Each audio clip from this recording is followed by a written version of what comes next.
où on a utilisé les façons ancestrales de faire le chocolat. Là, beaucoup de chocolatiers aujourd'hui achètent du chocolat qui est fait par des industries. Mais c'est uniquement un artisan qui sait travailler la fève et qui veut travailler bien la fève, qui va arriver à garder tous ces arômes qui sont devenus. Un concert de musique où c'est comme si finalement en goûtant une fève on va goûter un instrument, mais si on va goûter l'ensemble d'une poignée, entre guillemets, on va avoir toute l'harmonie générale de... Allez, ça marche, et on va commencer donc à chaque fois on va goûter un seul instrument du concert. Des références. Voilà. Ouais, alors voilà, je sais pas si vous l'entendez au micro. Ça veut dire qu'elles sont bien sèches, on les entend craquer. Malgré qu'elles soient crues.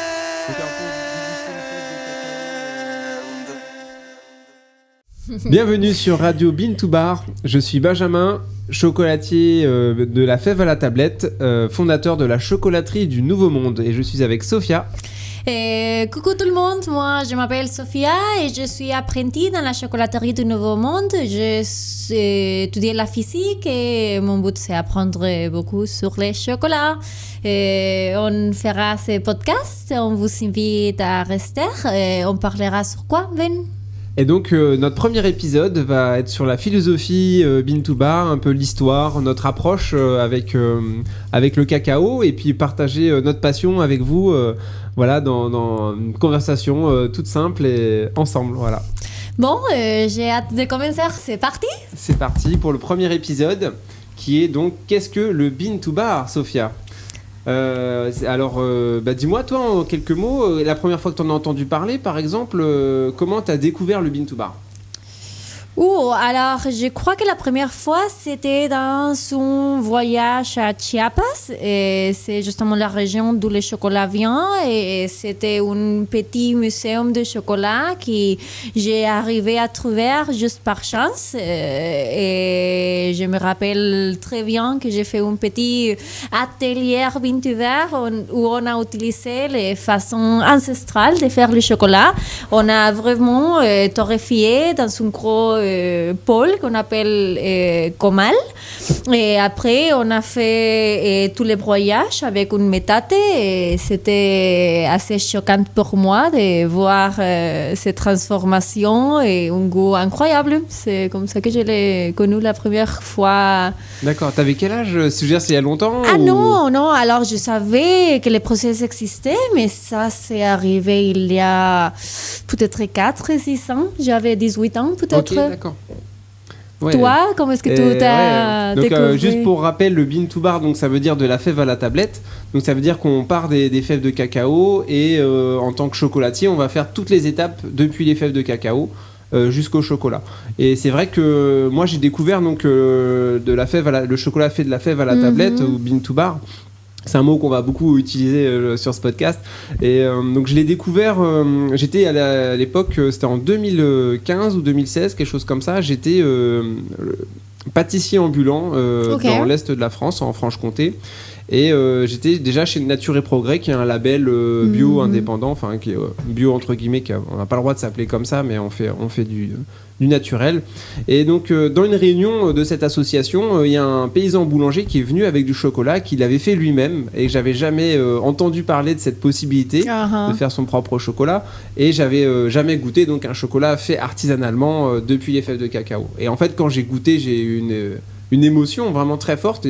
C'était le meilleur chocolat que j'avais goûté de toute ma vie. Et j'avais déjà fait des études de pâtisserie, travaillé dans des grandes maisons, plein d'expériences professionnelles avec du chocolat de qualité, mais jamais cette qualité-là. Et en fait, c'était vraiment très, très touchant pour moi. Et comme je suis assez adepte de faire le chocolat, faire tout par moi-même au plus possible à partir d'ingrédients bruts. Je me raconte de ça, ouais. Voilà, et bon, c'est ça que je le raconte dans une interview autre qu'on a fait ensemble, que vous aurez bientôt accès sur notre chaîne. Sur n'importe quelle. D'ailleurs, sur quelle plateforme on va être diffusé YouTube, Spotify, j'espère. YouTube, Spotify, voilà. Donc, n'hésitez pas à nous suivre, c'est super cool. Et donc voilà, comme ça que j'ai découvert. Et après, j'ai mordu à l'hameçon et c'est parti, quoi. Et maintenant que tu dis sur la question des qualités, je me rappelle que ce chocolat que j'ai goûté, qui était tellement bon, il n'avait pas du tout une texture, comme je dis normalement, européenne. C'était vraiment un broyage à la main, assez naturel, où il avait les gros morceaux encore de sucre. Mais moi, j'ai adoré. C'était déjà quelque chose assez souple, gourmande, fondante, mais surtout tous les arômes qui restaient à la fin. Et je me rappelle aussi qu'on a choisi la quantité de sucre qu'on voulait rajouter. Alors, on a parti, je crois, que de 15% de sucre. Et déjà, j'ai trouvé que c'était pas amer du tout. Et c'était surprenant pour moi. Et c'était là que je me dis, mais ça que je connaissais, c'est pas du tout ça que je goûte là. D'accord. Alors, du coup, on commence par... La philosophie, alors, qu'est-ce que tu peux me dire sur la philosophie? Parce que, il doit toujours avoir quelqu'un qui fasse la transformation. Mais pourquoi c'est une philosophie, Bean to Bar? C'est vrai que je me suis posé cette question. Finalement, tous les chocolats, à un moment donné, ils sont faits à partir de fèves de cacao. Donc, on pourrait se dire que tout le monde est Bean to Bar, enfin tous les chocolatiers, puisque à un moment donné, quelqu'un a transformé les fèves en chocolat. Dans la réalité, c'est autrement, puisque beaucoup d'artisans chocolatiers, donc quasiment l'intégralité, on est quand même peu nombreux, le mouvement grossit, mais beaucoup de chocolatiers aujourd'hui achètent du chocolat qui est fait par des industriels et qui utilisent donc du chocolat déjà fait par quelqu'un d'autre et vont juste le refondre et le retravailler à leur façon. Parfois même juste fondre des pistoles de chocolat, les mouler en tablette et les revendre à leur nom, alors qu'ils ont juste fait du moulage. Et donc voilà. Donc déjà il faut savoir ça, parce qu'il y a beaucoup de nos clients à la chocolaterie du Nouveau Monde qui pensent que chaque chocolatier fait son chocolat. Non, c'est pas vrai. Donc on doit expliquer ce premier point. Et donc on pourrait aussi toujours se dire, un industriel il fait du Bean to Bar. Mais dans la réalité, donc c'est pour ça que qu'est-ce qui va distinguer le Bean to Bar d'un industriel? Ça va être plutôt la philosophie, pas forcément le fait de transformer le cacao en chocolat, mais le fait avec quelle intention et de quelle façon on va le faire. Donc moi, le point limite, on va dire, de différenciation, ça va être l'origine. Je m'explique, c'est assez vaste comme mot, il y a beaucoup de concepts derrière, mais par exemple, il faut pour comprendre le Bean to Bar, je pense qu'il faut qu'on retourne aux producteurs et qu'on aille un peu voir de ce côté-là comment c'est organisé, comment ça se passe et à quel moment on passe de l'échelle locale, artisanale, à l'échelle industrielle. C'est ça. Et c'est cette limite-là qu'on peut essayer de décrypter ensemble aujourd'hui. Et pour moi, ça fait un point très très important, les producteurs, comme tu dis, et justement parce qu'ici, on a une partie très importante dans la qualité d'une fève de cacao, qui ça va être la fermentation. Et qu'on a du chocolat avec un goût très très amer, très fort, et surtout en Amérique latine, on rappelle un goût presque à brûler, très très torréfié. Et c'est important de savoir d'où ça vient. Pourquoi un producteur ferait un chocolat assez amer et un autre producteur ferait un chocolat avec beaucoup des arômes. Et moi, je trouve que les mots-clés, c'est la fermentation. Moi, je suis un fanatique de la fermentation, et pour partir de qu'un producteur fait quelque chose de très haute qualité, qui va avoir beaucoup d'arômes, et il faut faire une bonne fermentation, mais c'est uniquement un artisan qui sait travailler la fève et qui veut travailler bien la fève, qui va arriver à garder tous ces arômes qui sont développés. Parce que qu'est-ce qu'il passe avec la grosse industrie? Le but, c'est d'avoir les mêmes goûts dans les produits finaux, toujours exactement les mêmes. Et qu'est-ce qu'on peut faire? Enlever la plupart des arômes qui vont se différencier. Pour moi, ça c'est la base de la philosophie, qu'on ne cherche pas à avoir un produit toujours pareil. C'est tout le contraire. On cherche de garder toujours les goûts qui viennent de les commences. D'accord. Et par rapport aux producteurs, C'est vrai qu'il y a donc cette idée de fermentation. Ce qu'on peut dire aussi, rappeler aux auditeurs, aux auditrices, c'est que la plupart du cacao aujourd'hui mondialement produit, il n'est pas fermenté ou mal fermenté, un petit peu à la sauvage, on va dire, voilà, à l'arrache. Pourquoi ? Parce que les producteurs n'ont pas forcément les connaissances, les compétences et les outils pour le faire, les moyens, voilà. Donc ça nécessite des moyens de faire une fermentation de cacao, une belle fermentation de cacao. Il va falloir des outils, il va falloir un savoir-faire, etc.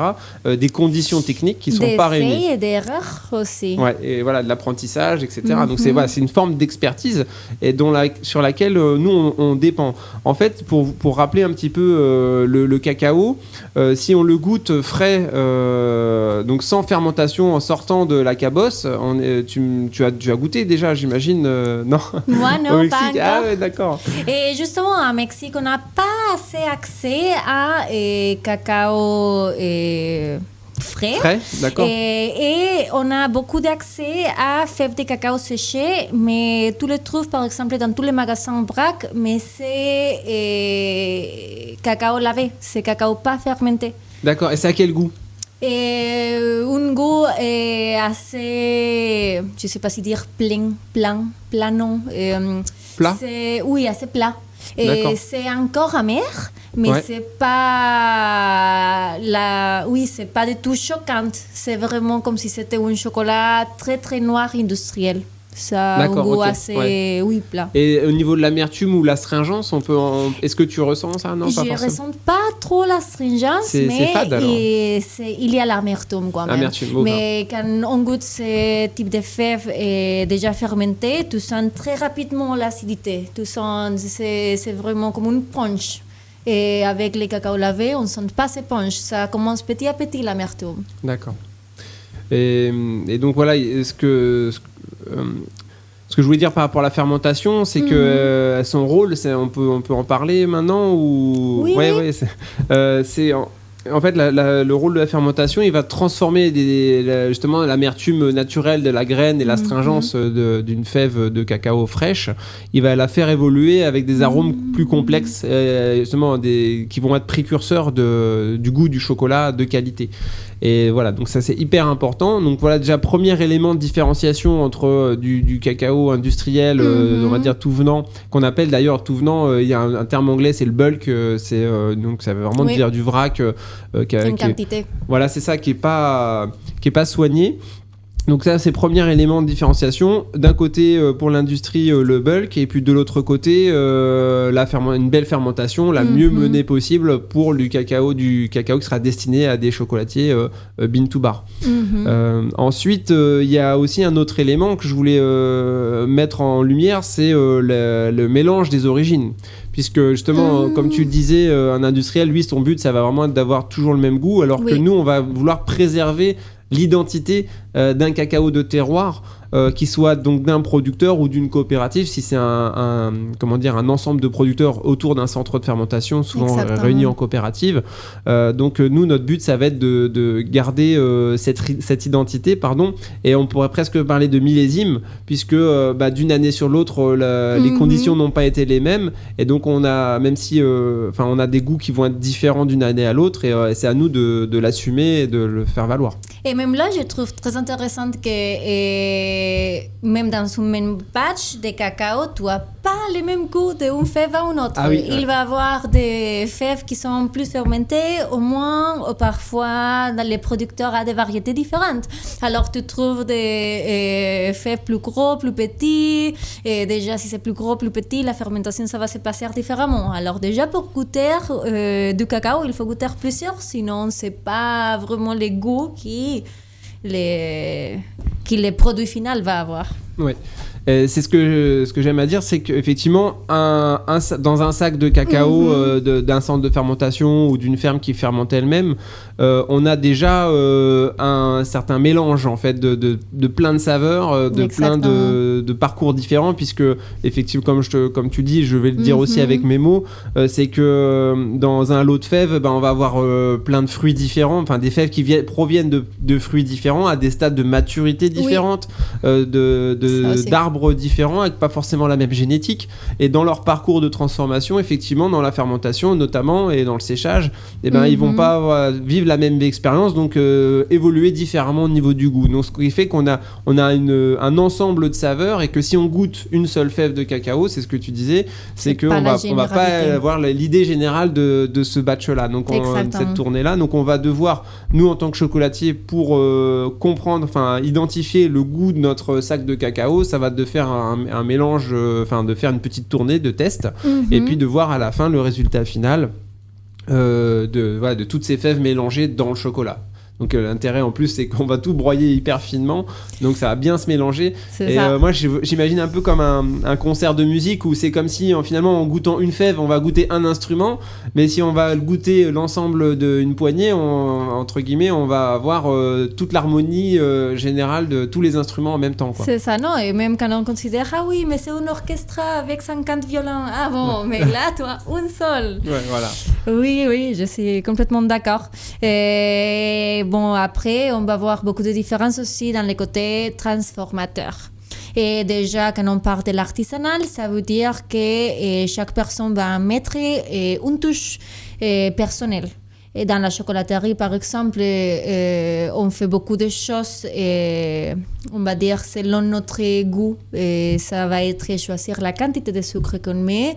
Il y a des chocolatières qui vont mettre différentes quantités de sucre selon les cacao qui arrivent. Il y a des chocolatières qui vont décider de faire une torréfaction plus haut ou plus bas, et ça va tout changer parce que il va y avoir beaucoup des arômes qui vont s'enlever, mais il y a d'autres qui vont se garder. Alors c'est déjà un choix très très personnel. Ça veut dire aussi que même si c'est les mêmes origines, chez un bean to bar et chez un autre bean to bar, ça va avoir un goût très très différent parce qu'il y a les touches personnelles dans chaque. Oui, ça me fait penser avec la chocolaterie du Nouveau Monde. On fait partie de l'association Bean to Bar France. Et donc, on a une charte de valeurs qui est, vous pouvez aller voir sur le site. Vous tapez sur un moteur de recherche Bean to Bar France. Vous aurez des informations et des connexions aussi avec tous les chocolatiers. Si vous voulez voir s'il y en a un près de chez vous, ça peut être intéressant d'aller vivre l'expérience. Et juste avant que tu commences, c'est un mouvement très intéressant parce que c'est un mouvement qui a commencé avec juste 28 membres. Et maintenant, c'est plus de 70 et moins de 4 ans. Excuse-moi, ouais, je t'ai pas dit tout à l'heure, mais quand on a préparé l'épisode, mais en fait, aujourd'hui, on a à peu près une trentaine de membres. Okay. Et après, 70, c'est peut-être les transformateurs général. Les Bean2Bar en France en général. Tout le monde n'est pas dans l'association, mais aujourd'hui, on est une trentaine à peu près dans l'association. Mais ils ont commencé beaucoup moins nombreux, hein, et je ne connais pas les chiffres exacts, mais il devait être moins de 10 membres. Et donc, voilà, on est un mouvement qui grossit parce qu'il y a un vrai intérêt de la part des gens. Et donc, voilà, de toute façon, on en parlera tout au long des épisodes.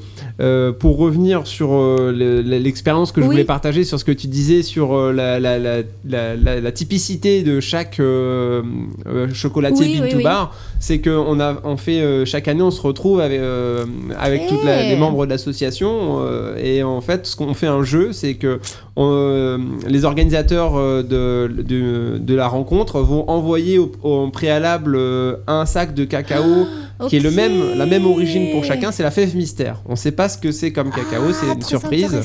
Et en fait, chacun doit faire un chocolat noir 75%. Et il l'avait fait à sa façon. Oui. Et alors après, on fait un jeu quand on se retrouve tous de goûter tous les chocolats 75%. Donc on a une trentaine de carrés de chocolat à s'enfiler. Et chaque carré a un goût différent, quoi. Et une texture différente. C'est incroyable. Et donc ça montre que en fait, chaque chocolatier Bean to Bar, il va avoir sa propre identité.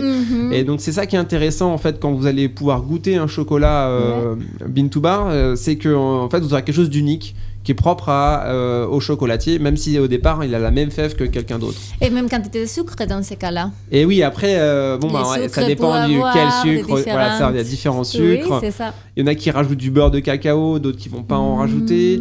Et pareil, le beurre aussi. En fait, chaque ingrédient qu'on va ajouter, il est aussi différent selon chacun. Mais voilà, déjà en partant de ça, c'est quand même impressionnant. Et voilà. Et bon, déjà, maintenant qu'on parle des Bean to Bar France, j'aimerais qu'on parle aussi avec les principes que ces mouvements suivent, parce que c'est très intéressant, par exemple, le fait que l'idée, c'est d'avoir uniquement les ingrédients qui sont nécessaires pour avoir du chocolat. Alors déjà, ici à la chocolaterie, mais en général pour être partie du mouvement Bean to Bar, on ne peut pas utiliser la lécithine de soya.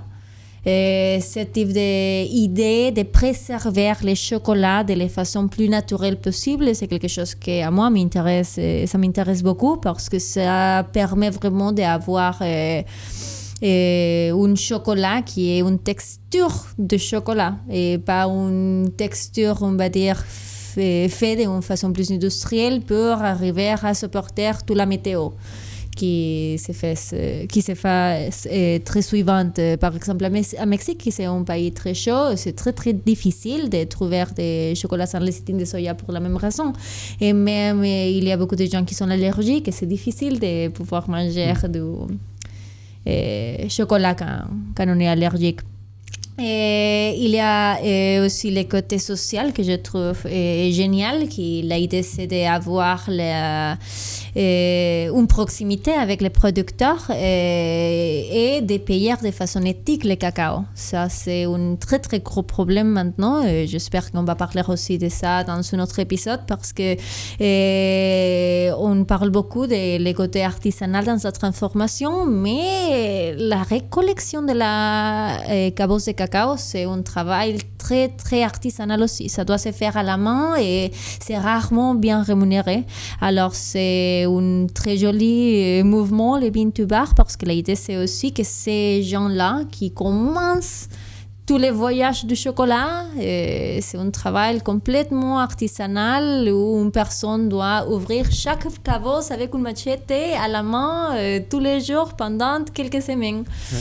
Alors ça c'est une valeur très importante, surtout quand on sait que c'est une industrie où il y a beaucoup d'enfants qui sont employés pour faire ce type de travail. C'est bien d'avoir ce type de chocolaterie qui on essaye de faire un peu... Les retours que j'ai sur justement le côté producteur, c'est que en fait par rapport à l'histoire, ça nous amène un petit peu à l'histoire du Bean to Bar. Donc je vais commencer par l'histoire, puis je vais à la fin revenir à ton sujet qui m'a donné des idées. Donc l'histoire moderne du Bean to Bar, elle commence aux États-Unis. Il y a à peu près maintenant 25-30 ans, on va dire, ça a gentiment commencé. Bon après, excusez-moi, hein, je fais avec mes propres connaissances, il y a probablement tout n'est pas forcément vérité, mais voilà, c'est mon interprétation aujourd'hui. Donc ça a commencé il y a à peu près une trentaine d'années aux États-Unis. Alors moi, ma lecture par rapport aux États-Unis, c'est que comparativement à la France, nous on a un peu une tradition de petits chocolatiers, de villes, etc., voire de quartiers pour des grandes villes, etc. Aux États-Unis, c'est tout de suite l'industrie en fait. Ils n'ont pas cette culture de l'artisanat chocolatier, même si nous, on s'est fait un peu avoir entre guillemets avec beaucoup de facilitation industrielle. Mais donc aux États-Unis, c'est vraiment directement la grosse industrie. Ils n'ont pas eu forcément accès à de la qualité et à cette proximité de l'artisan. Et donc il y a un mouvement de pionniers du Bean to Bar, des personnes qui se sont dit tiens, comment on pourrait faire pour reprendre la main sur la fabrication du chocolat à échelle artisanale. Et ils ont commencé à se mettre en lien avec des producteurs pour chercher des très bons produits et puis avoir aussi de l'éthique auprès des producteurs, avoir une qualité humaine. Et puis aussi au niveau machine, parce qu'il y avait tout à repenser, parce qu'aujourd'hui les machines, moi c'est pour ça que je pensais que c'était impossible de faire du chocolat, c'est que les machines elles sont industrielles, elles sont énormes et chères et voilà, inaccessibles en tant qu'artisan quoi. Donc et donc il y a eu tout ce travail là de comment créer des machines qui permettent de faire des petites quantités de chocolat. Et donc ils ont trouvé des solutions, notamment avec les broyeurs à pierre. Alors on n'a pas vraiment de nom en français. En anglais, ils vont appeler ça un mélanger, mais moi j'appelle ça un moulin, une meule de pierre. C'est vrai que ça ressemble vraiment à un moulin à pierre, donc je trouve que c'est c'est automatisé, juste. Mais c'est le même principe. Ouais, voilà, donc de broyage par par écrasement pierre contre pierre. Voilà, il y a différents termes en français, c'est vrai que c'est pas évident, mais là où je veux en venir, donc il y a cette technique-là qui a été trouvée pour avoir des petites machines. Donc c'est inspiré de machines qui étaient utilisées en Inde pour faire d'autres produits indiens. Et donc j'ai bien aimé cette idée de détournement. D'ailleurs, Vanny, on garde une petite surprise, mais on aura une anecdote dans un épisode sur ce sujet. Et donc voilà, progressivement, en fait, il s'est construit des machines faites maison au départ, et puis après il y a des petites entreprises qui se sont créées pour faire des petites séries autour, voilà, inspirées des fabrications maison. Et aujourd'hui, il y a vraiment une filière de machines qui est en train de se développer. Où nous, on a accès en tant que chocolatier beaucoup plus facilement qu'il y a 20 ans à des machines pour faire notre propre chocolat. Et ça parle beaucoup aussi de la demande de gens qui vendent le chocolat qui est transformé d'une façon plus artisanale parce que déjà ils ont trouvé qu'ils n'avaient pas beaucoup de chocolat ou beaucoup de goût au chocolat ou d'autres problèmes. Mais moi je trouve incroyable la quantité de clients qui décrivent quand ils viennent ici et qui décrivent comment ils n'avaient pas encore goûté un chocolat avec ce type de goût. Et que c'était notre expérience il y a 5 ans, mais il y a encore une grosse partie de gens qui ne les connaissent pas. Moi, je n'ai pas mangé une fève de cacao frais, mais ici en France, il y a beaucoup de monde, je crois que partout, qui n'ont pas goûté une fève de cacao séchée non plus. Et c'est quelque chose assez accessible, qu'on trouve déjà dans quelques petits magasins bio, mais c'est assez rare que les gens ne connaissent pas encore le vrai goût du cacao. Et déjà, que beaucoup de produits sont tellement transformés, la quantité de sucre, que quand on mange un cacao d'origine, ça te marque. Ouais. Et puis, à ce sujet, moi, je vois dans les clients, soit des gens n'ont pas goûté, ou beaucoup qui ont goûté, soit en voyage sur des plantations, voilà, des lieux comme ça, donc avec des fèves fraîches, donc avec une expérience très amère, astringente du fait que ça soit une fève fraîche et pas forcément fermentée, parce que dans beaucoup de pays, dans beaucoup de lieux plutôt où il y a du tourisme autour du cacao, il n'y a pas forcément non plus la compétence et la connaissance de la fermentation. Non. Et donc les gens goûtent du cacao qui est pas non plus optimal en termes de dégustation. Et donc on a soit des gens qui ont pas goûté ou des gens qui ont goûté un cacao pas forcément exceptionnel. Et donc là de pouvoir proposer l'expérience de fèves fermentées, ça change vraiment l'expérience et c'est chouette de pouvoir partager ça avec les clients, quoi. Oui, c'est vrai. Et j'ai trouvé une petite histoire, je ne sais pas du tout si c'est vrai, c'était dans un blog français, mais j'ai trouvé très intéressante. Et ce blog parlait d'un artisan chocolatier dans les années 1950 et quelques qui a fait un an à l'étranger dans les États-Unis. Et c'était là qu'il s'est raconté que le chocolat, c'était vraiment industrialisé, qu'il n'y avait pas beaucoup de goût au chocolat. Mais lui, chez où il travaillait, en France, dans les années 1940, il faisait toute la transformation. Alors, c'était lui, dans les États-Unis, qui a commencé le mouvement pour dire, si on a du cacao assez proche, on peut commencer à faire la transformation nous-mêmes. C'était vraiment une histoire que je trouve très intéressante parce que c'est vraiment dans l'Europe et surtout la France qui a donné à connaître les cacao transformés et sucrés au monde. Et encore, ils ont gardé cette tradition d'un chocolat assez haute qualité pendant 300 ans. Pendant que dans les États-Unis, Mexique, on a beaucoup perdu cette tradition, même si on a les cacao qui sont cultivés là-bas, en Mexique, Latine-Amérique.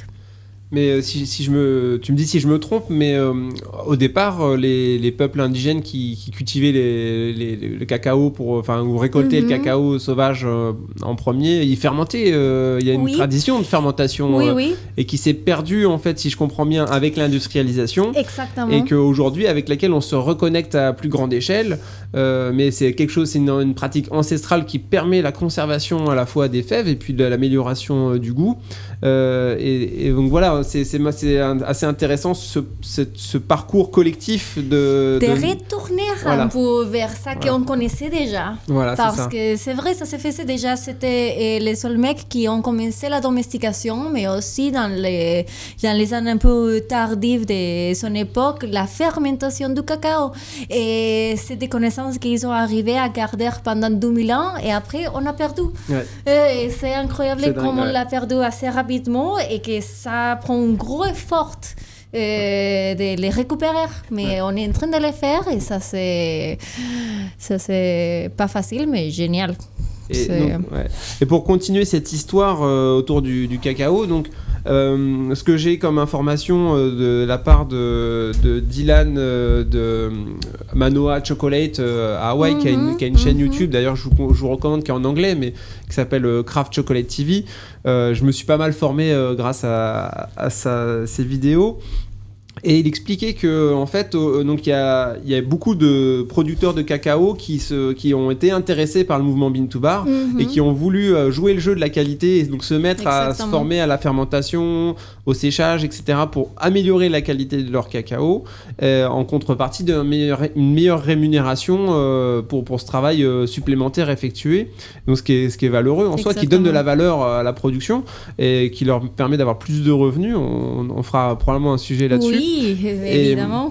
Et la problématique qu'on a aujourd'hui, ce qu'il expliquait, c'est que donc il y a donc du volume de cacao de qualité qui est aujourd'hui fourni, voilà, qui a augmenté, et en face on n'a pas suffisamment en fait de chocolatiers transformateurs de ce cacao là de qualité à juste rémunération. Exactement. Et on n'a pas, parce que aussi on n'a pas assez de clients qui vont consommer ce cacao de qualité, quoi. Donc il y a un vrai si on veut que ça fonctionne et si on ait un développement de toute la filière Bean to Bar qui soit donc qualitative et éthique, et ben il faut que tout le monde puisse s'impliquer dans ce jeu-là de consommer, etc., quoi. Et je vais vous faire un peu de comment ça se dit, je veux insister avec ces phrases que tu as dit à prix juste, parce qu'on écoute beaucoup dans toutes les nouvelles.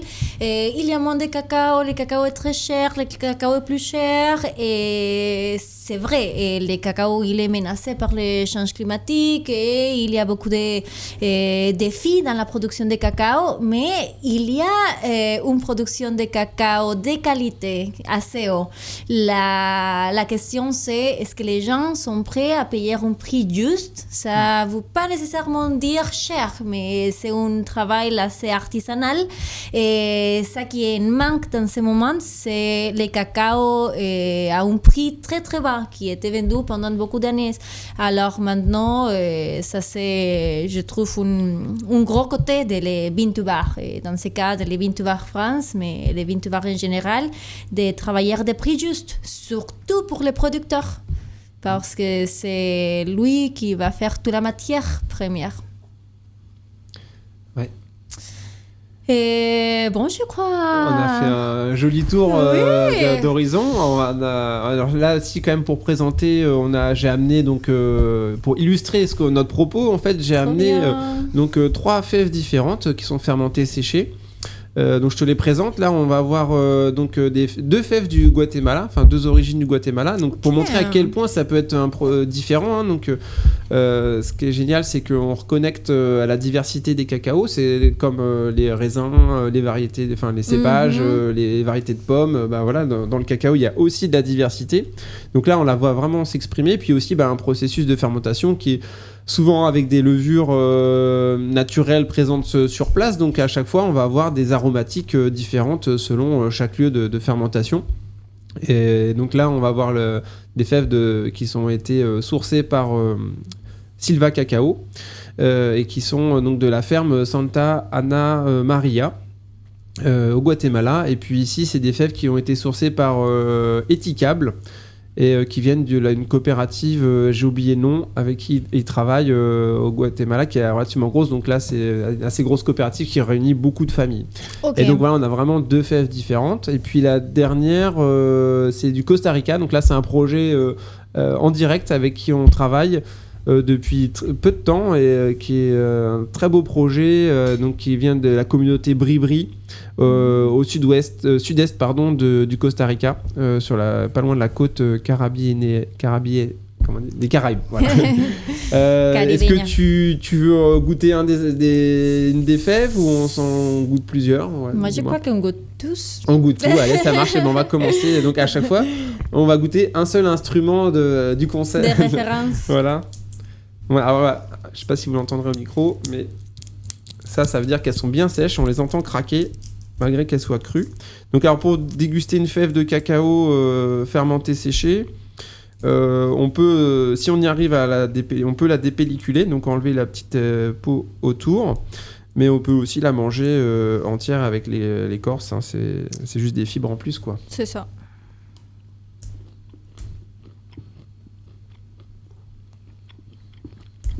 J'arrive pas, alors je les mange comme ça.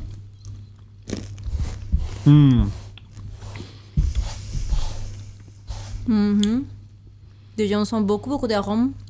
Ah, moi, j'ai un très beau cacao là qui s'exprime. Moi, je poudrais les grignoteurs comme ça. C'est ce qu'il y a de meilleur hein, pour la santé. C'est vraiment de manger des fèves crues, fermentées, séchées. On garde tous les nutriments du cacao. Alors, il y a toujours un petit risque, c'est du cru, hein, donc il peut y avoir, je sais pas quelle bactérie, mais c'est possible. Mais bon, justement, là, une belle fermentation, elle va quand même, dans la majeure partie des cas, finalement, conserver convenablement les fèves, donc ça diminue les risques. Mais, et la longueur, hein. Mais déjà, c'est pas très astringent. Parfois, on goûte de fèves qui l'astringence cache beaucoup les arômes, et celui, je le sens. J'ai pas d'acidité souple. non plus. Non. Moi j'ai un bon goût de chocolat hyper long, hyper présent. Oui, ça continue, ça reste. Ouais, ah ouais, c'est bluffant, très très bon. On essaie l'autre Guatemala. Donc pas du tout la même profil physique hein, déjà, elles sont plus charnues. Plus gros. Plus grosses, ouais, plus claires aussi au niveau de la fermentation, du séchage. Alors c'est parti. Pareil, hein, c'est plus super bien moi. Mais j'arrive, hein, pour moi, elle est plus chère. T'as pas de chance. Non. Pas du tout, hein.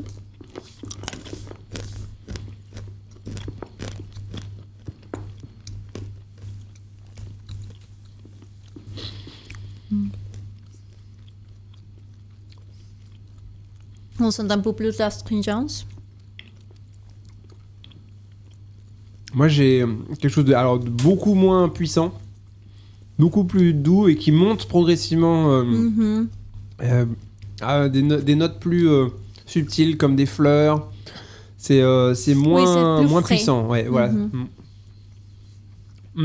Avec un final qui tire vers des épices là. Très chaleureuse, c'est difficile à décrire parce que, alors autant en France on a une culture du vin, on a beaucoup de termes pour le vin, mais le cacao, on commencer à trouver on explore, hein. C'est vrai que j'ai encore pas mal de difficultés à vraiment mettre des mots. Oui, moi aussi. Mais c'est le feu d'artifice dans les papilles là. On va les travailler. Ouais. Faire un atelier en ligne, dégustation de cacao. Wow. Mais toujours cette longueur, hein, c'est hyper agréable. Enfin, moi, je prends un plaisir là. Si tu regardes, j'en ai cassé une de Costa Rica. Ah, trop bien. Costa Rica, c'est génial. Là, j'ai rencontré quand même le responsable de la fermentation. Il est venu me livrer les fèves de cacao à Najac. Mais non. Ah, c'est véridique. Et j'étais où là? C'était un week-end, donc t'étais en congé. Et on a passé on fait une rencontre incroyable, quoi. Mais non. Et voilà, c'est un partenariat qu'on va. J'espère un jour on aille les rencontrer, hein, c'est le but. Bon, on fera une petite interview, j'espère. Ouais. La prochaine fois qu'il vient livrer des fèves de cacao, personnellement.